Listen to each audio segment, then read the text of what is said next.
Welcome to Blowing the Horn on Zimwaves TV, where we cut through the nonsense and lay it all out, no holds barred. Today, we're calling out the Southern African Development Community, or as we like to say, SADC, for their spectacular display of doing absolutely nothing about Zimbabwe. But let's not kid ourselves. This isn't just neglect. It's a well-calculated move. When your neighbor's house is on fire, why not just sit back and enjoy the warmth? The sun always shines. While you grab your popcorn and settle in, don't forget to hit that subscribe button. By subscribing, you ensure you never miss an episode where we unravel the complexities and controversies shaping Zimbabwe's legal landscape. Your support helps us continue to shed light on crucial issues affecting Zimbabwe today.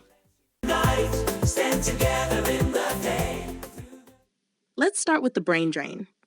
Zimbabwe's professionals have been fleeing like their house is on fire, and where do they end up? In the warm embrace of South Africa, Botswana, Namibia, take your pick. SADC couldn't be happier. Why spend money on training doctors, engineers, and teachers when Zimbabwe's crisis does it for you? It's like finding treasure without having to dig. South Africa's healthcare system is basically being held together with Zimbabwean doctors. SADC must be patting themselves on the back. Why invest in education when Zimbabwe's collapse does it for you? And those remittances, those hard-earned dollars sent back by Zimbabweans working abroad, they're keeping Zimbabwe from flatlining completely, and SADC loves it. These remittances are the lifeblood for many Zimbabwean families, keeping them going in an economy that's practically on life support. And here's the kicker.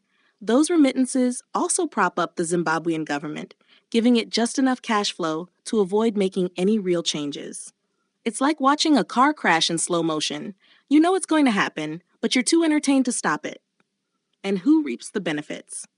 SADC's neighboring countries, who get to enjoy the spending power of Zimbabwean migrants without lifting a finger. But wait, there's more. Zimbabwean businesses, fed up with the chaos back home, are relocating to places like South Africa and Botswana. It's a no-brainer. Why fight a losing battle in Zimbabwe when you can move to a country that actually works? And for South African businesses, this is like Christmas morning. With Zimbabwean competition out of the way, they're expanding into Zimbabwe without breaking a sweat. It's like playing Monopoly, where South Africa owns all the properties, and Zimbabwe is stuck hoping to land on free parking. Now let's talk about SADC's obsession with stability. Stability for SADC means keeping Zimbabwe exactly where it is, in a state of never-ending crisis. Because let's be real, a sudden political change in Zimbabwe could be a disaster for its neighbors. More refugees? More instability?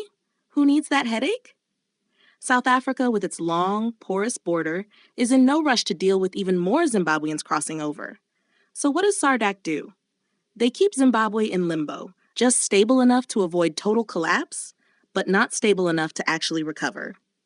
And here's the cherry on top, SADC's non-interference policy. It's not really about respecting sovereignty. It's about making sure no one sets a precedent that might come back to bite them.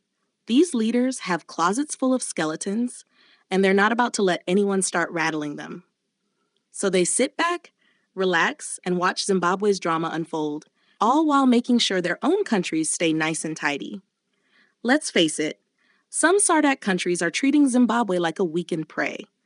Less competition means more opportunities for them to play the regional boss. South Africa, in particular, is living large. By keeping Zimbabwe down, they get to dominate the market, expand their influence, and make sure no one's challenging their top spot in SADC. It's like a rigged game where South Africa holds all the aces, and Zimbabwe's just trying not to go bankrupt. So what's the takeaway? SADC's inaction isn't just laziness, it's a well-thought-out strategy. The brain drain, the remittances, the business relocations, it's all part of a twisted plan where SADC countries get to profit from Zimbabwe's suffering while doing nothing to change the situation. It's short-term gain for them, but a long-term disaster for regional development and basic human decency. That's the cold, hard truth, folks. SADC isn't going to fix Zimbabwe because the broken system is working just fine for them. And that's why we're blowing the horn here on Zimwaves TV, because someone has to call it like it is. Thanks for tuning in, and remember to subscribe for more no-nonsense analysis. Until next time. Keep blowing the horn.